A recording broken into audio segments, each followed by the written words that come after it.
बल रखने वाला परास्त हो गया, लेकिन द्रौपदी का वस्त्र नहीं था।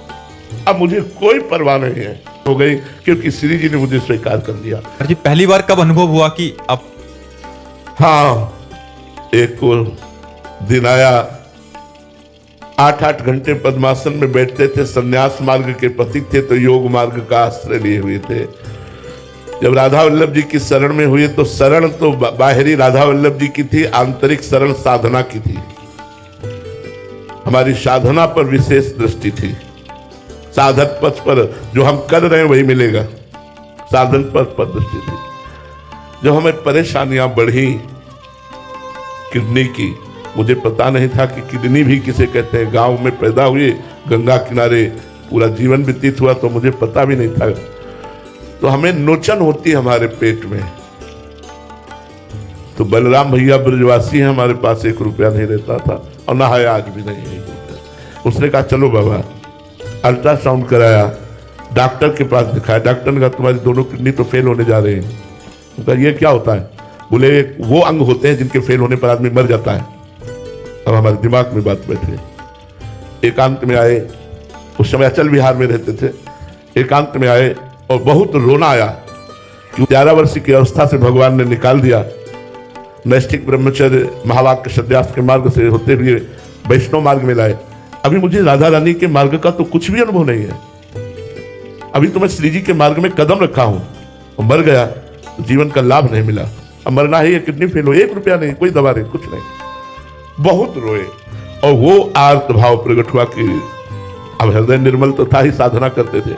आर्त भाव, एकांत में आर्त भाव से प्रभु मुझ गरीब से आपकी आराधना भी नहीं बन पाएगी। बहुत, बस वही चमत्कार प्रकट हुआ। हमारे जीवन का जो आप पूछ रही है गुप्त बात है, वही चमत्कार प्रकट हुआ। शाम का समय था, उसी समय महारानी जी की कृपा हुई और उनका साधना मेरे लिए की जाती है ना, मैं कहती हूं तू मेरा है।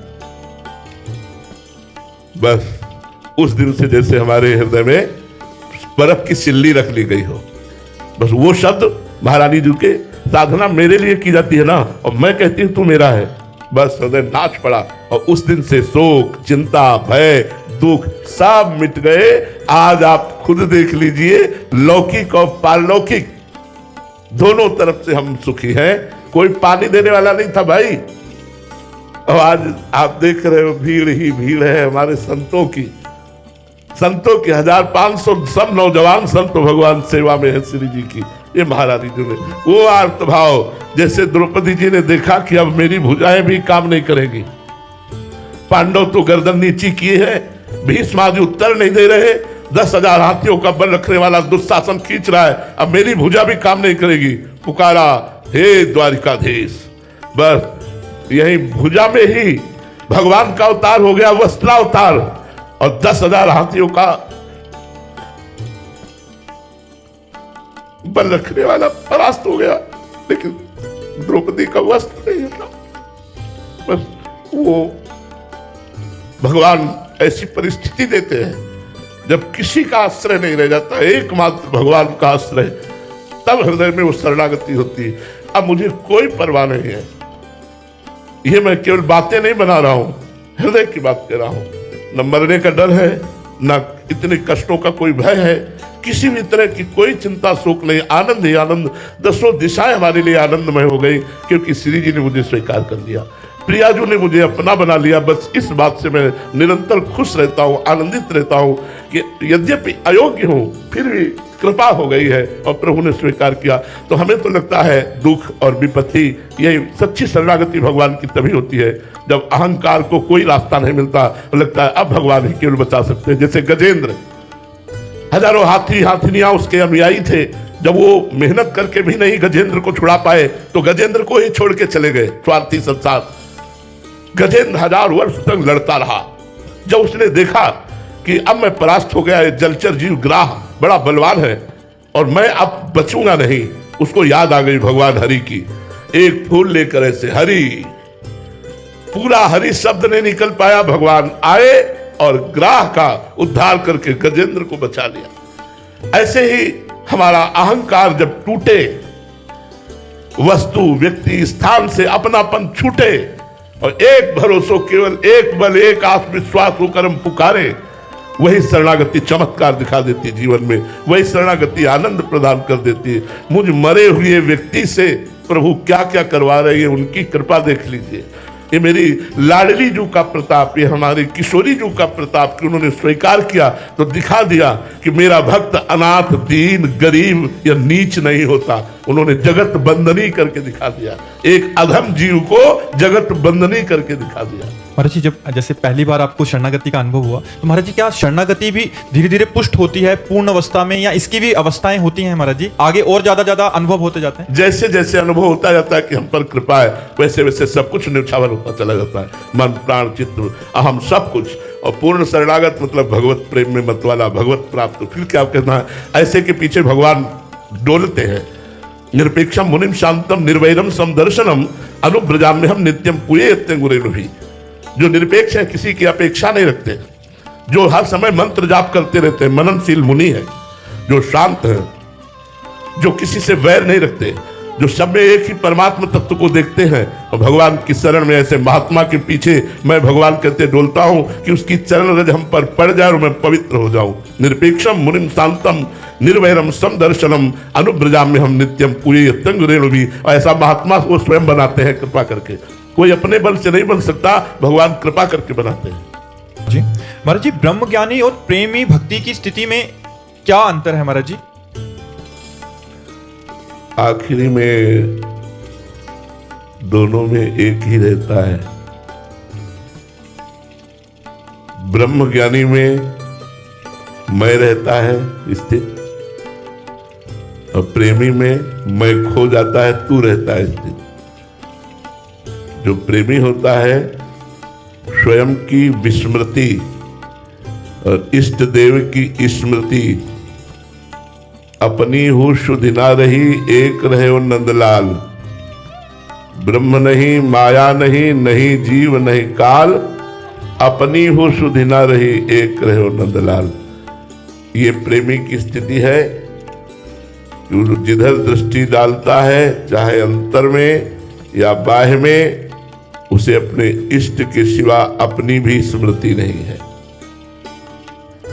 वस्तु, व्यक्ति, स्थान, नानात्व का पूर्ण रूप से इष्टाकार भाव में अनुभव हो जाना, ये प्रेमी का लक्षण है। जिधर देखता है अपना प्रीतम ही प्रीतम है, पर मैं देख रहा हूं इसकी स्मृति भी गायब हो जाती है, केवल प्रीतम। और ब्रह्म ज्ञानी में प्रीतम, नंदलाल, वासुदेव, कृष्ण, शिव जो है वो सब मैं हूं। शिवोहम, कृष्णोहम, अहम ब्रह्मास्मि, अयम आत्मा। वो सबको अपने में देखता है, सब विस्मरण करके केवल मैं, और ये मैं का लय करके केवल तू। और जो मैं तू दोनों का अनुभव करता है वो माया, मैं और मोर तोड़ता है माया। जो शुद्ध मैं वो ब्रह्माकार वृत्ति, जो शुद्ध तू वो प्रेममयी वृत्ति। अपनी ही शुद्धि ना रही, एक रहे वो नंदलाल। ये प्रेमी की स्थिति होती है कि देह भान रहित, देह शुद्धि का विस्मरण हो गया है। प्राण, मन, बुद्धि, चित्त, अहम सब कृष्णाकार, और ज्ञानी सब ब्रह्माकार, सर्वम खलमिदं ब्रह्म, और वो ब्रह्म मैं, ऐसा अनुभव होता है। ब्रह्म ज्ञान और प्रेमी की आंतरिक स्थिति में यही अंतर होता है। एक मैं में स्थित होता है, एक मैं का विस्मरण करके तू में स्थित होता है। एक प्रेम रस का रसास्वादन करता है, एक अखंडानंद का अनुभव करता है। दोनों एक ही चरम अवस्था की स्थिति का नाम है ब्रह्मबोध और प्रेम। दोनों चरम अवस्था है। ज्ञान की चरम अवस्था ब्रह्मबोध, भक्ति की चरम अवस्था प्रेम। महाराज जी अपने विवेक को जागृत करने के लिए साधक को क्या करना चाहिए? सत्संग, बिन सत्संग विवेक न होई, राम कृपा बिन सुलभ न सोई। भगवत आराधक संतों का संग करने से विवेक जागृत हो जाता है। शास्त्रों का स्वाध्याय हो और संतों का संग हो, कुसंग का त्याग हो, तो हमारे अंदर मोह ममता का त्याग होकर शुद्ध विवेक का जागरण हो जाए। ये विवेक किसी साधना से उत्पन्न नहीं होता, ये बाजार में नहीं मिलता, ये संतों के संग से मिलता है। बिन सत्संग विवेक न होई, खुली बात है। बिना साधु संग के विवेक नहीं होता। और होए विवेक मोह भ्रम भागा, तब रघुनाथ चरण अनुरागा। विवेक हुआ, मोह का नाश हुआ, भगवान में प्रेम हो गया। मोह गए बिनु राम पद होए न दृढ़ अनुराग। बिना मोह का नाश हुए भगवान के चरणों में दृढ़ अनुराग नहीं होता, और बिना विवेक ही मोह का नाश नहीं होता, और बिना सत्संग के विवेक नहीं होता, और बिना भगवान की कृपा के सत्संग नहीं होता। अमित बब्बर जी नोएडा के प्रवचन में अनेक बार सुना है कि उच्च कोटि के संत जनों को भी परीक्षाएं देनी पड़ती हैं, दुख तकलीफ का सामना करना पड़ता है, लेकिन उनकी मनस्थिति कभी डमाडोल नहीं होती, वो किसी भी बीमारी दुख को आभास अंदर नहीं आता। महाराज जी ऐसी मनस्थिति साधक की कैसे हो? भजन से बनती है। जब तक देह में मन लगा रहता है तब तक वो उच्च कोटि का संत नहीं होता, और जब मन भगवान में लग गया, सावई मनः कृष्ण पदारविंदयो, तो दुख सुख का अनुभव करने वाला मन था, अब वो मन प्रभु के चरणों में लग गया, तो सांसारिक सुख दुख का अनुभव कौन करे।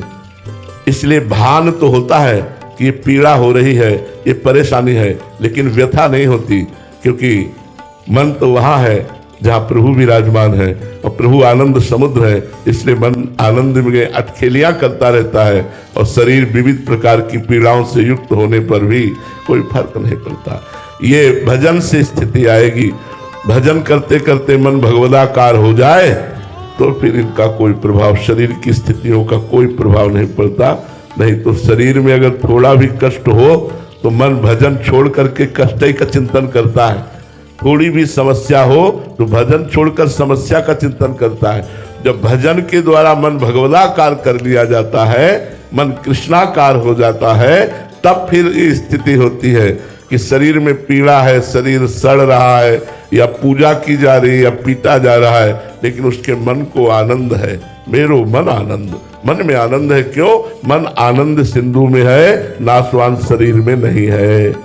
अब ये भजन के द्वारा ही होगा, ये बातों से तो होने वाला है नहीं।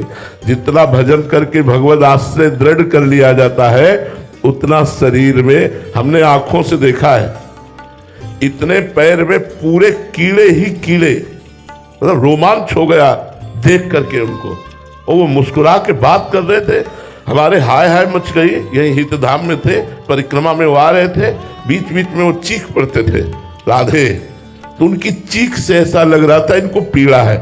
तो बाहर निकले, रात्रि का समय था, एकांत, तो लगड़ा रहे थे, तो हमें लगा पैर में कोई चोट हो। जब पैर को देखा तो कीड़े ही कीड़े, हमारे तो एकदम शरीर कांप गया कि एक चींटी काटे तो ऐसा ही नहीं हो जाता, इतने कीड़े। उनसे कहा बैठ जाइए, बैठ गए, बस थोड़ा कुछ प्रसाद पा लीजिए। तो लड्डू आदि श्री जी के भोग के लिए रहता था, नॉर्मल होकर प्रसाद पा रहे। तो महाराज जी आपको कर, बोले प्रारब्ध भोग है, प्रारब्ध। गजब की स्थिति, गजब की स्थिति, गजब। हमारी तो मतलब सोच करके शरीर कांप जाए, लाखों कीड़े बड़े मोटे मोटे पैर में, और वो ऐसे नॉर्मल बात कर रहे थे। बीच बीच में राधे, गजब की स्थिति महापुरुषों में देखी गई। क्योंकि शरीर से परे मन सच्चिदानंद में डूब गया, अब शरीर को कीड़े भी लग जाए तो कोई फर्क नहीं पड़ता। इसीलिए भर्तृहरि जी ने कहा है, यावत स्वस्थमिदं कलेवरम यावत च दूरे जरा। जब तक तुम्हारा शरीर स्वस्थ है, बुढ़ापा नहीं आ रहा है, तब तक भजन के द्वारा ऐसी स्थिति बना लो, नहीं तो बड़ी दुर्गति है। ये मनुष्य शरीर केवल भगवत प्राप्ति के लिए मिला है। यदि भगवत प्राप्ति नहीं कर पाए तो कम से कम इतना भजन तो बनी जाए कि हम अगला जन्म फिर मनुष्य का पावे और प्रभु की आराधना करके इस दुखद माया से मुक्त हो जाए। ये बड़ी दुख देने वाली माया है। पूरा जन्म प्लान ही प्लान करते हुए सबके बीत रहे हैं। ये बन गया, ये बना लूंगा, ये कमा लिया, ये कमा लूंगा, ये भोग लिया, ये भोग लूंगा, ये खा लिया, ये खा लूंगा, ये देख लिया, ये देख लूंगा, और मर जाते हैं, कुछ नहीं हाथ लगता।